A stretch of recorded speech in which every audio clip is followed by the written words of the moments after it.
3월 5일 오늘의 말씀은 시편 55편 1절에서 23절입니다. 하나님이여, 내 기도에 귀를 기울이시고 내가 간구할 때에 숨지 마소서. 내게 굽히사 응답하소서. 내가 근심으로 편하지 못하여 탄식하오니 이는 원수의 소리와 악인의 압제 때문이라. 그들이 죄악을 내게 더하며 노하여 나를 핍박하나이다. 내 마음이 내 속에서 심히 아파하며 사망의 위험이 내게 이르렀도다. 두려움과 떨림이 내게 이르고 공포가 나를 덮었도다. 나는 말하기를 만일 내게 비둘기같이 날개가 있다면 날아가서 편히 쉬리로다. 내가 멀리 날아가서 광야에 머무르리로다. 셀라. 내가 나의 피난처로 속히 가서 폭풍과 광풍을 피하리라 하였도다. 내가 성내에서 강포와 분쟁을 보았사오니 주여 그들을 멸하소서. 그들의 혀를 잘라버리소서. 그들이 주야로 성벽 위에 두루 다니니 성중에는 죄악과 재난이 있으며 악독이 그 중에 있고 압박과 속임수가 그 거리를 떠나지 아니하도다. 나를 책망하는 자는 원수가 아니라 원수일진데 내가 참았으리라. 나를 대하여 자기를 높이는 자는 나를 미워하는 자가 아니라 미워하는 자일진데 내가 그를 피하여 숨었으리라. 그는 곧 너로다. 나의 동료, 나의 친구요, 나의 가까운 친우로다.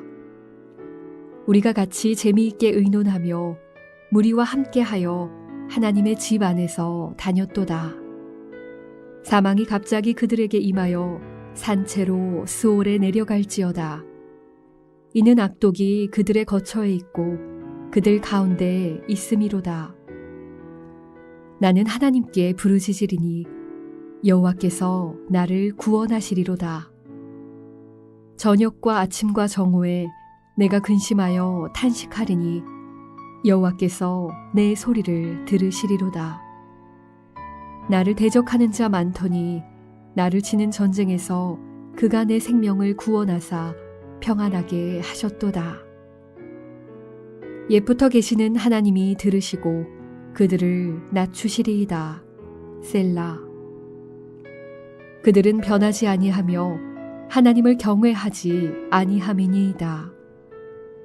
그는 손을 들어 자기와 화목한 자를 치고 그의 언약을 배반하였도다. 그의 입은 우유 기름보다 미끄러우나 그의 마음은 전쟁이요.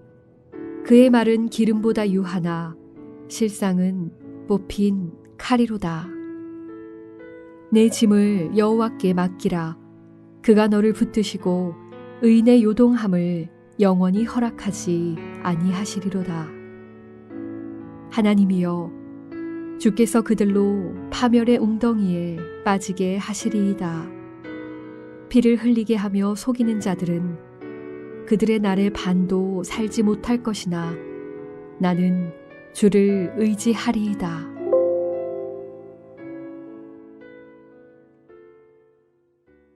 안녕하세요. 3월 5일 금요일 오늘 말씀은 시편 55편 말씀입니다. 오늘 시편도 표제가 다윗의 마스길로 안내되어 있는데요. 말씀을 통해 참 지혜를 듣고 적용하는 은혜가 있기를 기도합니다. 시인은 처음부터 하나님을 부르면서 4가지 기도와 관련한 동사를 통해 간절함을 드러냅니다. 귀를 기울이십시오. 숨지 마소서. 내게 굽혀 주십시오. 이 말은 나에게 집중해 주소서라는 의미이죠. 응답하소서. 어떤 일 때문일까요?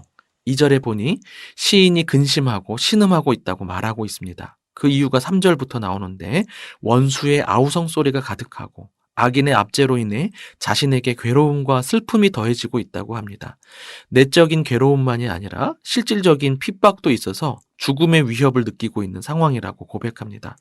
결국 공포와 두려움이 자신을 짓눌러 온몸이 파르르 떨리고 있는 상태임을 알려주고 있습니다. 정확히 어떤 일이 벌어졌는지는 모르지만 시인의 두려운 감정은 그대로 전달이 되는 것 같습니다. 시인은 자신이 비둘기같이 날개가 있으면 멀리 날아가서 광야로 가고 싶다고 말합니다. 광야는 사실 편히 쉴 곳과는 거리가 먼 곳이죠.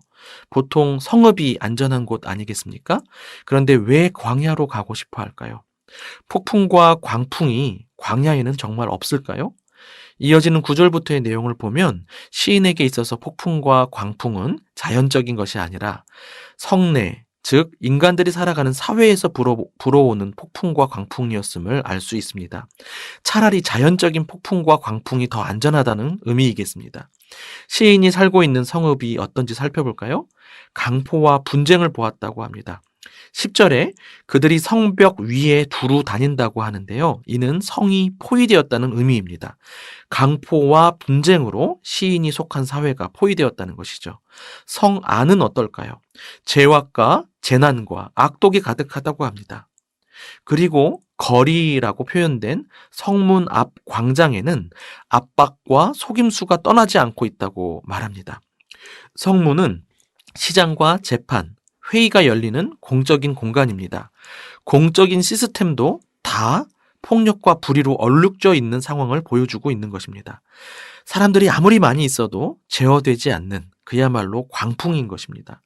이러한 세상에서 시인은 그들의 혀를 잘라버리소서라고 기도합니다. 세번역 성경에는 그들의 언어가 혼잡하게 되도록 하여 주십시오라고 번역하고 있습니다. 인간의 교만과 악이 하늘에 닿아서 결국엔 심판을 받게 된 바벨시티, 바벨성을 연상시키는 부분입니다. 차라리 광야로 가고 싶다는 시인의 마음이 이해가 될까요? 여전히 우리는 제국의 중심부를 갈망하고 있지 않은지 모르겠습니다. 다 알지만 어쩔 수 없으니까 차라리 이 제국의 질서에 편승해서 힘을 갖고 높은 자리에 올라가는 게 유일한 대책이라고 생각될 수도 있겠습니다. 그러나 지혜로운 자는 광야에 마음을 둡니다. 단지 고통을 피하기 위함만이 아니라 이스라엘 백성이 광야 속에서 하나님의 보호하심과 인도하심을 받고 살았기 때문입니다. 중심부에 있어도 하나님 없는 곳은 지옥과 같은 곳이죠. 광야처럼 아무 것 없어도 하나님이 함께 하시면 그곳이 천국이라는 것을 아는 참 지혜와 믿음이 굳건해지기를 바랍니다. 한 가지 더 살펴보고 싶은 것은 시인 개인의 괴로움은 결코 그가 속한 사회와 분리되지 않는다는 것입니다. 주위에 어려움을 겪고 있는 사람이 계시다면 개인의 신앙만의 문제로 치부하지 말고 우리가 속한 사회에 대한 책임의식을 갖고 다각도로 문제 해결에 함께 힘을 내야겠습니다. 그런데 12절부터는 뜻밖의 이야기가 펼쳐집니다. 깨어진 세상에서 시인의 삶이 깨어졌는데 그중 시인을 더 괴롭힌 문제가 다름 아닌 친구의 배신이었다고 합니다. 차라리 원수였다면, 차라리 자신을 미워하는 자들로부터 불어온 폭풍이라면 좋았겠다는 것이죠. 친구라서 방심했고 친구라서 그만큼 뼈 아팠습니다. 그는 곧 너로다. 시인을 힘들게 한 중심에 시인의 동료이자 친구가 있었던 것입니다. 이 친구는 함께 재미있게 의논한 친구입니다. 여기서 의논하다라는 단어는 속 깊은 비밀스러운 이야기까지 나누는 것을 의미합니다. 즉 신뢰 가운데 친밀함을 누렸던 관계라는 것이죠. 심지어 하나님의 집 안에서 함께 다니며 영적인 교제를 나눈 사람이었다는 것이죠. 오늘날의 언어로 번역해보자면 사회의 문제도 문제이지만 시인을 가장 괴롭게 했던 사람들은 다름 아닌 교회 사람들이었음을 보여주는 것이라 할 수 있습니다. 함께 예배하고 함께 속 이야기까지 했던 자들이지만 결국 이들은 하나님을 경외하지 않는 자들이고 겉으로는 말을 부드럽게 하지만 속에는 전쟁이 가득 찬 자들이었던 것입니다. 23절에 내 짐을 여호와께 맡기라. 그가 너를 붙드시고 의인의 요동함을 영원히 허락하지 아니하시리로다고 한 말씀이 있죠. 시인이 자신을 향해 한 말일 수도 있지만 어쩌면 이 친구들의 위선적인 말일 수도 있습니다. 시인은 이들에게 심판과 저주를 선언합니다. 15절에 산채로 스올에 내려갈지어다 라고 말하는데요. 갑작스러운 심판이 임하기를 바라는 것입니다. 19절에는 예부터 계시는 하나님이 그들을 낮추실 것이라고 말합니다. 여기 계시다라는 단어는 앉으시다라는 뜻입니다. 즉 예부터 통치하셨던 하나님께서 정의롭게 심판하실 것이라는 믿음을 고백하는 것이죠. 그리고 마지막 절에 보면 제 명대로 못 살고 파멸의 웅덩이에 빠질 것이라고 합니다. 다소 과격해 보이는 표현들일지 모르지만 서로 책임지지 않고 위선적으로 이용하며 위협을 가하는 일이 얼마나 심한 상처가 되고 죄가 되는지 깨닫게 됩니다. 한편 우리가 하나님을 향한 태도, 이것이 이와 같지 않기를 묵상해 보게 됩니다. 묵상하며 교제한다고 하지만 사실은 하나님을 이용하고 결정적일 때 배반하고 거절하는 우리의 모습은 아닐지요.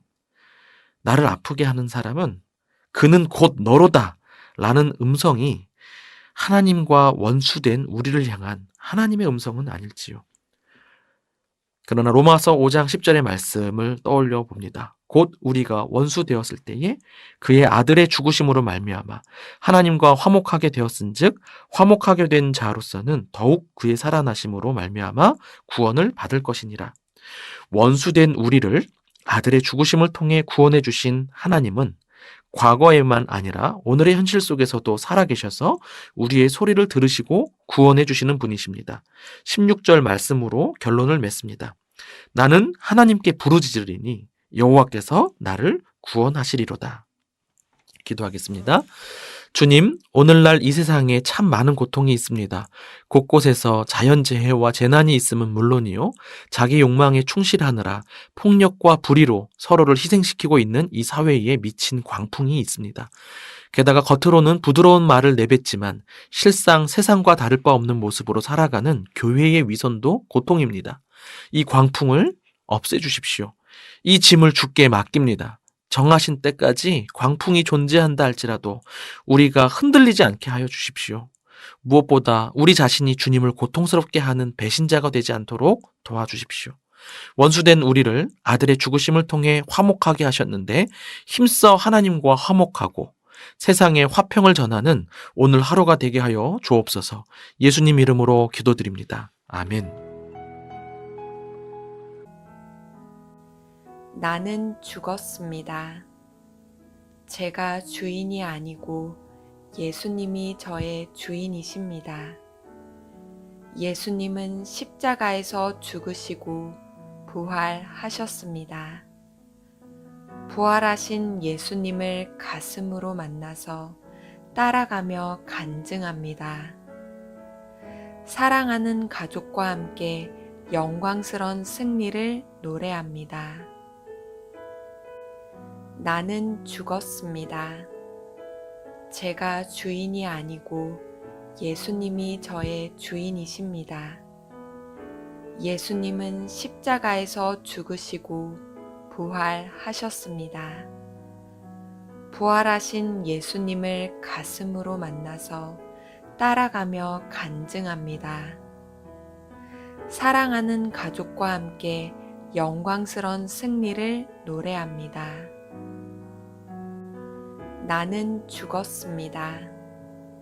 제가 주인이 아니고 예수님이 저의 주인이십니다.